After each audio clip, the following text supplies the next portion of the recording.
Olá, tudo bem? Hoje vamos ler o capítulo 14 do livro de 1 Samuel. Eu convido você, pegue a sua Bíblia e vamos juntos fazermos essa leitura.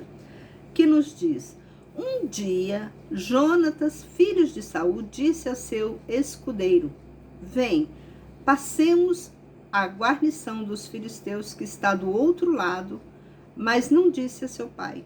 E Saul estava na extremidade de Gibeá, debaixo da romazeira que havia em Migron, e o povo que estava com ele era cerca de 600 homens. E Aija, filho de Aitube, irmão de Icabó, filho de Finéias, filho de Eli, sacerdote do Senhor em Siló, estava trazendo o efode, e o povo não sabia que Jonatas tinha ido. Talvez você me pergunta, pastora, por que a Bíblia fala, quando ela vai citar alguém, ela vai lá na origem dessa pessoa? Você vê aqui, eles estavam, aqui a Bíblia, ela citou, né, o Aija, né? Quem que era Aija? Para você entender de onde que veio, de onde surgiu, por quê. Então isso tudo tem um porquê, não é à toa, não está aqui. Isso aqui é só pra gente saber. Não. Aí a gente observa que, olha só, eu vou ler de novo esse capítulo 3 do livro de 1 Samuel para você abrir sua mente. Olha só. E Aija, filho de Aitube. Quem era Aitube? Ele é irmão de Acabó. Quem era irmão de Acabó? Quem era Acabó?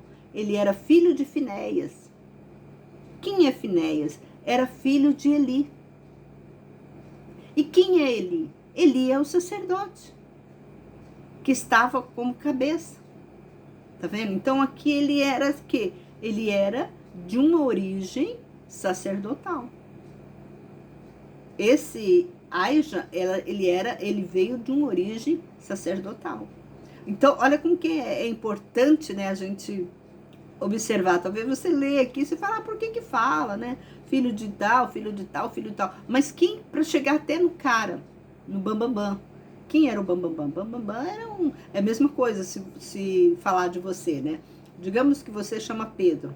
Pedro é filho de, vamos dizer, Pedro é filho de João, João é filho de Salomão, Salomão é filho de Davi. Tá entendendo? Aí, quem era Davi? Davi foi o rei. Tá entendendo? Para levar, para mostrar que aquele indivíduo não é um João ninguém. Ele tem uma origem, como fala, ele veio de uma linhagem, né, hierárquica, elevada. Então, é importante você ler aqui. Aí, então, você já tá vendo que você não tá falando com ninguém. Não é qualquer um. Aija aqui não era qualquer um. Ele era filho, ele era neto do bisneto, trineto, não sei, de Eli. Ele veio de uma origem sacerdotal. É importante a gente saber disso, né? Fazer aquele estudo, por isso que eu falo para você, como é maravilhoso a gente fazer um estudo minucioso. E só lendo a Bíblia. Eu não tô aqui pegando um livro, aqui fala assim também, vamos falar isso aqui. Eu não tô fazendo esse tipo de leitura. Você está observando. Aqui só eu e a Bíblia. Eu vou até abaixar aqui a câmera aqui para vocês verem com quem que eu leio. Não é livro não, irmão, ó. Isso aqui é a Bíblia mesmo, ó.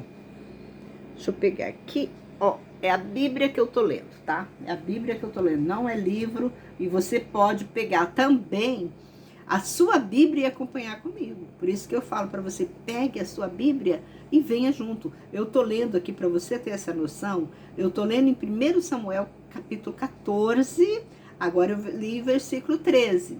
Agora eu vou passar pro versículo 4 do capítulo 14, para você ter essa noção, tá?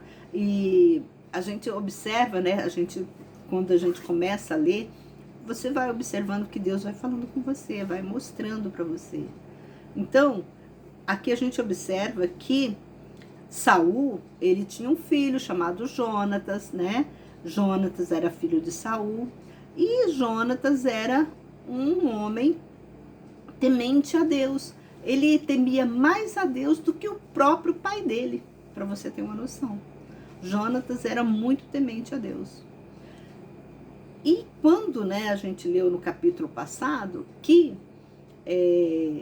Samuel encontrou Saul e falou para Saul que Deus iria destituir o reino dele. Então, o reino de Saul, que era para ser hierárquico, que era para passar, né, por todas as gerações, ali houve uma ruptura. Deus cortou. No momento que ele não obedeceu à palavra de Deus, Deus corta. Tá vendo? Às vezes, Deus tem um propósito na sua vida, mas você é desobediente. O que Deus vai? Deus corta. Então, continue na presença de Deus. Talvez Deus tenha um plano para você, mas você está desistindo desse plano. Você já abandonou, você nem acredita mais. Mas volta, é o que a Bíblia fala, volta ao primeiro amor, para que Deus te abençoe. Então aqui vamos continuar. Entre os desfiladeiros pelos quais Jonatas queria chegar à guarnição dos filisteus, havia um penhasco e de um lado e de outro.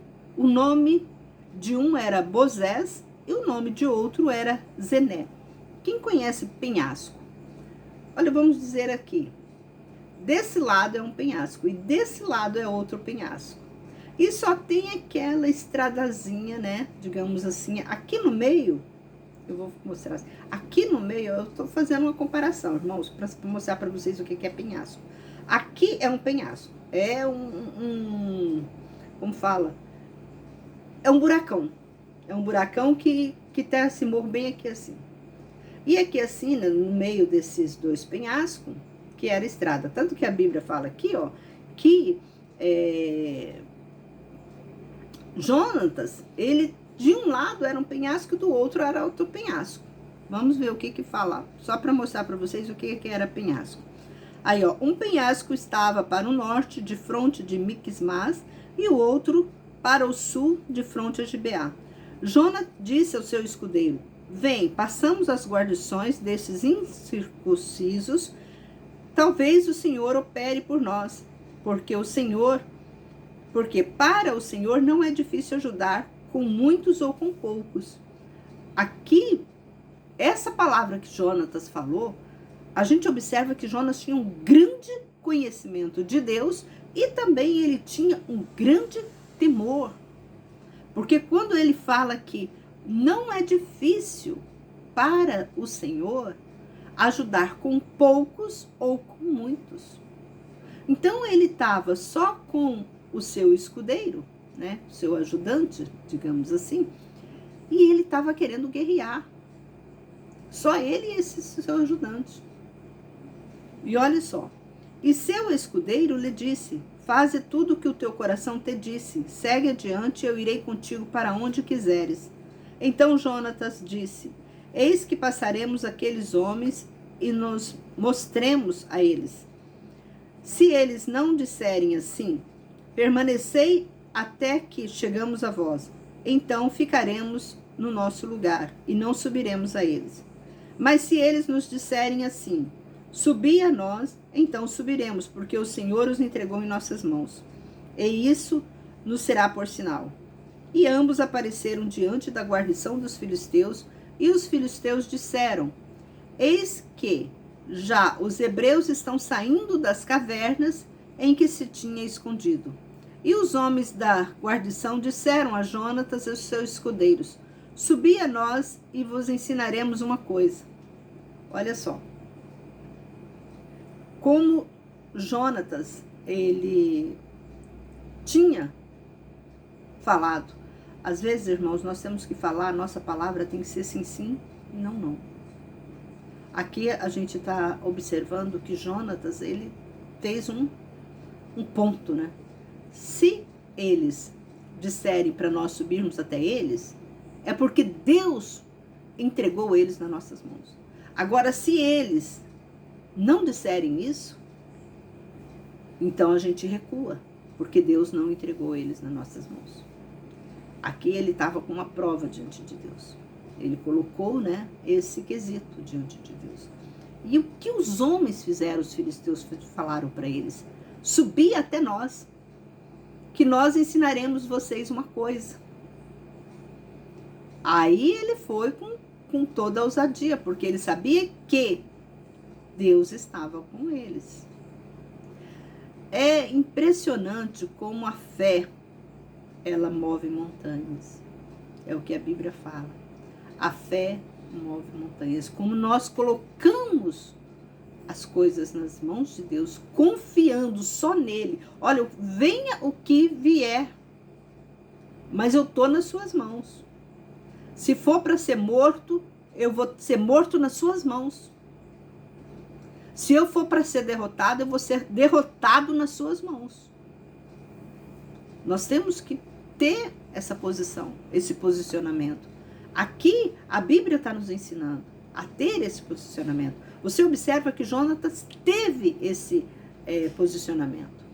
E olha só, vamos continuar.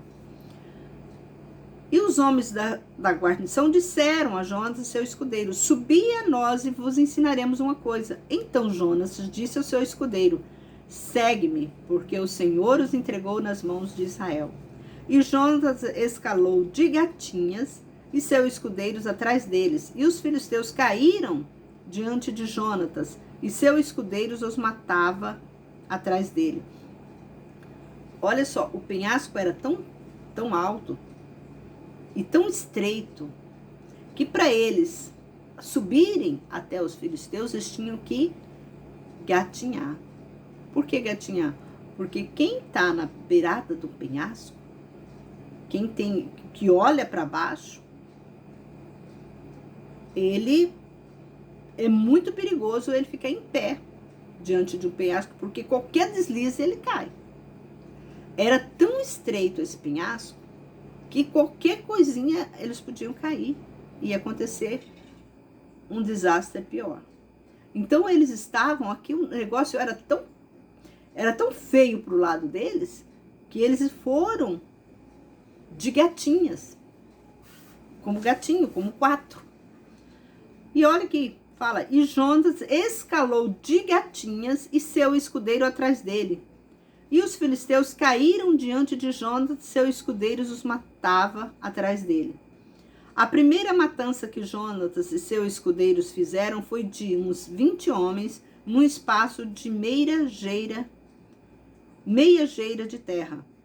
Então houve um tremor no arraial, no campo, em todo o povo, também a própria guarnição e os saqueadores tremeram, e até a terra estremeceu, de modo que houve grande tumulto feito por Deus. Como que, quando Deus fez Jonatas matar mais de 20 homens, estando em cima de um penhasco e ainda de gatinha. É o que eu falei para vocês. Penhasco é um lugar muito perigoso. Se você não conhece, procura aí no Google. Escreve penhasco, que você vai saber o que é. E ainda de gatinha. E ele matou 20 homens. O povo, os filisteus, que era uma multidão como a areia do mar. Não foi assim que nós lemos no capítulo anterior? Os filisteus, que eram como a areia do mar, que estavam em guerra contra os hebreus, tremeram. Aqueles estavam apavorados. Porque eu creio que esses povos, os filisteus, não viram Jonatas sozinho com o seu escudeiro. Eu creio que eles viram um exército de Deus. A Bíblia não fala. Porque Deus, ele quis, né, que nós venhamos conhecer o mistério de Deus. Aqui a gente observa que houve um exército de Deus, porque só Jonatas e os escudeiros dele E nós sabemos que, como nós já lemos, nós sabemos que eles não tinham nenhum ferreiro, eles não tinham lanças afiadas. Como que ele ia matar tanta gente? 20 homens. E em cima de um penhasco. E aqui fala que a guarnição tremeram, o povo todo tremeram, até a terra tremeu. Olha como é grande a intimidade que Jonatas tinha para com Deus. Você já parou para pensar nisso? Talvez você fale, nossa, eu nunca tinha lido, eu já li essa história várias vezes, mas eu nunca tinha pensado sobre isso. Aqui, quando a gente lê lá no Salmo 91, que diz que 1000 cairão à sua direita e 10.000 à sua esquerda, né? Ou é o contrário, mas fala sobre isso.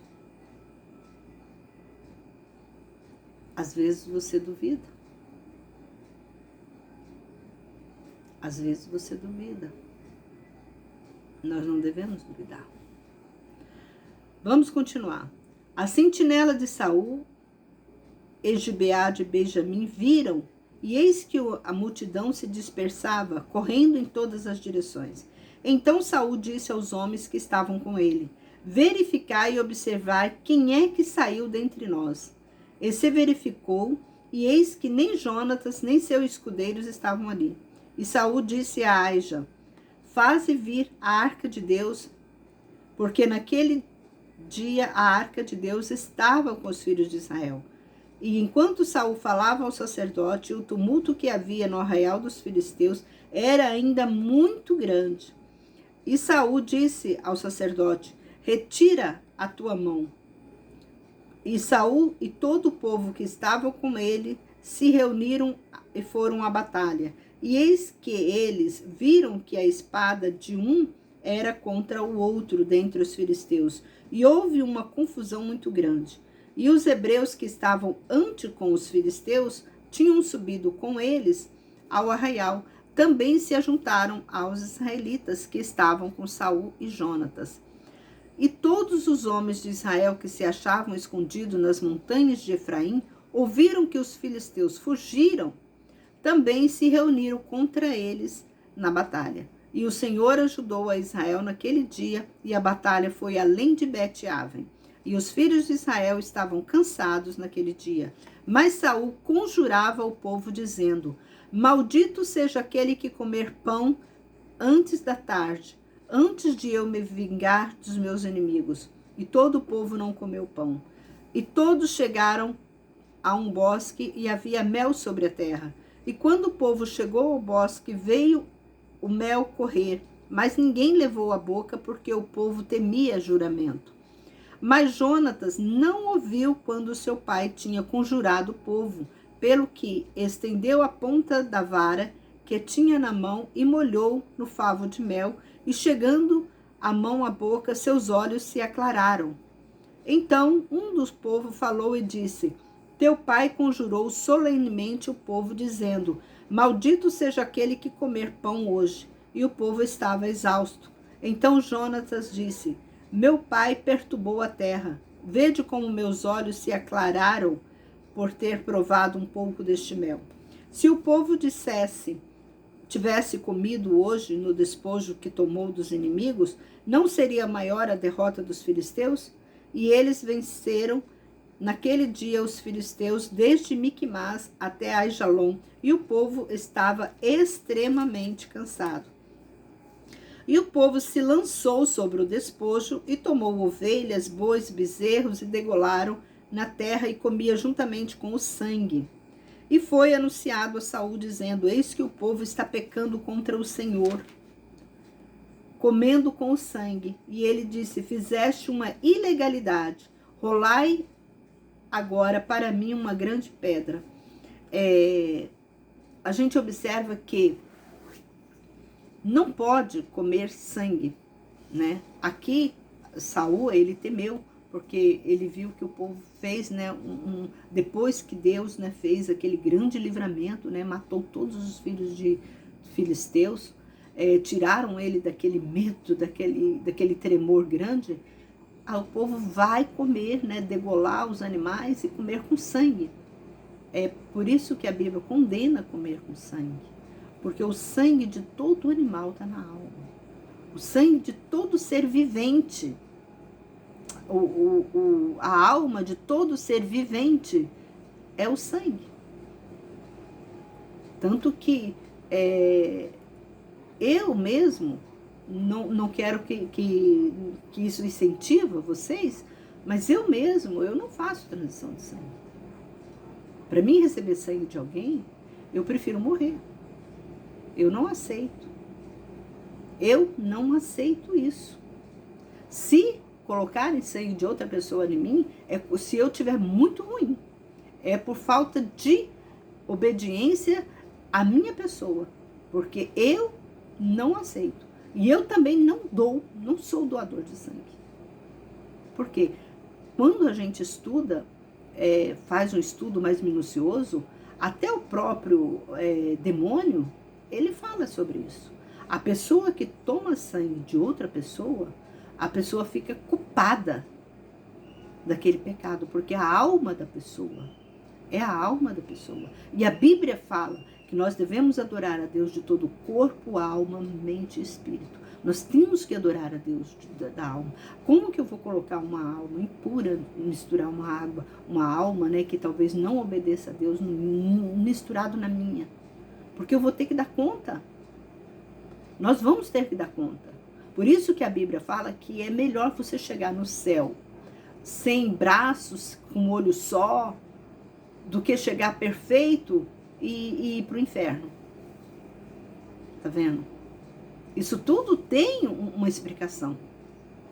Talvez você fale, irmã, eu já fiz isso. Pede perdão para Deus. Talvez esse vídeo não vai ser, talvez o YouTube vai me proibir. Mas, irmãos, é muito sério. Quando a gente conhece a palavra de Deus, é o que eu falo para você, nós temos que temer a Deus. Aqui a gente observa que Saul, no meio de todo a incredulidade que ele tinha, mas ele tinha um temor. A gente observa que ele tinha um temor. Que ele fez, olha, fizeste uma ilegalidade, rolai para mim uma pedra grande. E o povo disse, dispersai-vos no meio do povo e dizei-lhe, cada um, traga-me aqui o seu boi e a sua ovelha e degolai aqui e comei. E não pequeis contra o Senhor comendo com sangue. E todo o povo trouxe de noite, cada um o seu boi e degolaram. E Saul construiu um altar ao Senhor. Este foi o primeiro altar que ele construiu ao Senhor. Aí a gente observa, né, que aqui, no meio da incredulidade de Saul, ele ainda sabia disso. Não come com sangue. Porque até animal, como eu já contei aqui para vocês, aqui no canal, a minha sogra, ela fez uma galinha ao molho pardo e eu fui na casa dela, me chamou para almoçar lá. Só que eu não sabia que aquela comida era feita com sangue. Aí depois que eu comi, ela virou para mim e falou assim, você não come galinha ao molho pardo, né? Falei assim, não, pois você acabou de comer. Deu aquela risadinha, eu falei assim, tanta maldade, né, que ela fez. A condenação caiu para cima dela. Por quê? Porque eu comi não sabendo. Eu comi inocente. Totalmente inocente. E ela sabia, e sabia que eu não comia porque era pecado. Olha o que ela cometeu. O pecado dela foi muito pior nossa vida. O pecado dela, ela pegou todo o pecado. Aquele sangue que entrou em mim, aquela alma que entrou em mim daquele animal, tava, para mim, era como se não tivesse a alma ali. Mas para ela foi um grande pecado. Porque além de você fazer matar o animal, você tem que jogar o sangue dele por terra. A Bíblia sempre fala isso. É pecado? É pecado. Deus fala que é pecado? É pecado. Ah, mas por que, irmã, que é pecado? Irmão, é pecado. Apenas nós não temos que ficar indagando Deus por que é pecado. Simplesmente é pecado. Deus é maior. Nós temos que confiar nele. Ele disse que é pecado? É pecado. Por quê? Porque é pecado. Você está fazendo uma transgressão. Porque o diabo, no seu sacrifício, ele manda você tomar sangue de bode, não é? A primeira coisa que o diabo manda fazer, tudo que o diabo, Deus proíbe, o diabo abraça. Deus proíbe comer sangue. O diabo manda você tomar sangue. Toma sangue, toma sangue, toma sangue. Não é verdade? Tudo que Deus proíbe, o diabo manda você fazer. Por quê? Porque existe dois ali. Entre a luz e as trevas. Você está entendendo? Então vamos continuar aqui.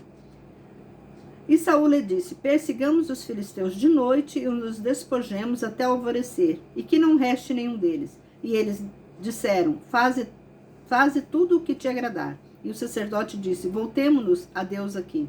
E Saul perguntou a Deus: sairemos após os filisteus? Tu os entregarás nas mãos de Israel? Mas ele não lhe respondeu naquele dia. Então Saul lhe disse: vinde aqui todos os chefes do povo, informai-vos e vede em que consiste o pecado hoje. Porque como vive o Senhor que salva Israel, se a culpa está em Jonatas, meu filho, ele morrerá. Mas ninguém de todo o povo lhe respondeu. Então ele disse a todo Israel: vós estareis de um lado e eu e meu filho Jonatas estaremos de um outro lado. E o povo disse a Saul: faze o que te agradar. E Saul disse ao Senhor Deus de Israel: mostra o que é certo. Então Jonatas e Saul foram sorteados e o povo saiu livre. Então Saul disse: sorteai entre mim e Jonatas meu filho. E Jonatas foi sorteado. Então Saul disse a Jonatas: dize-me o que fizeste. E Jonatas lhe declarou e disse: eu provei um pouco de mel com a ponta da vara que tinha na mão, que eu morro agora. Então Saul disse: Deus faça isso e mais Jonatas deve morrer.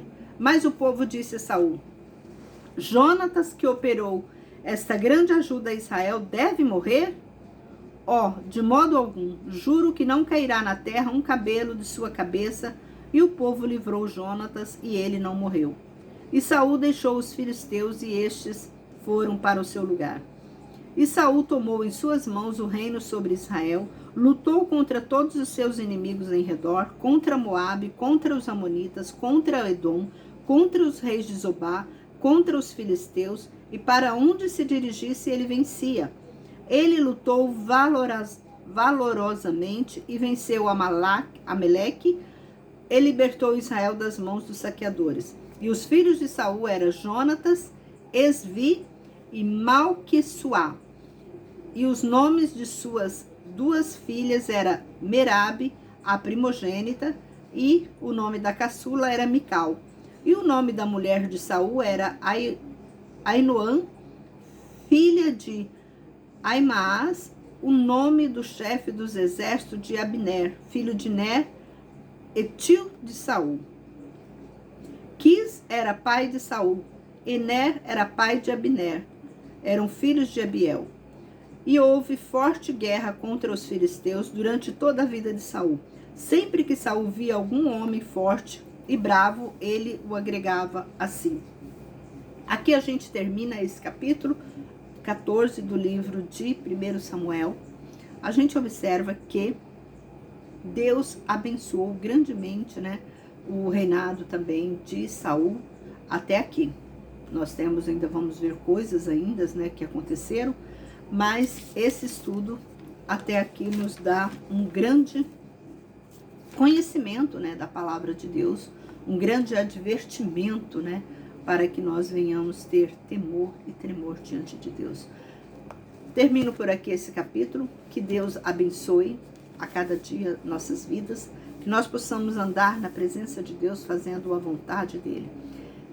Eu louvo a Deus pela sua vida, por estar aqui ouvindo esse estudo, que você possa compartilhar, que você possa engrandecer, né, o seu Deus através desse canal, compartilhando, se inscrevendo, e assim você estará abençoando este canal, você está sendo abençoado por Deus, porque Deus, ele exalta aquele que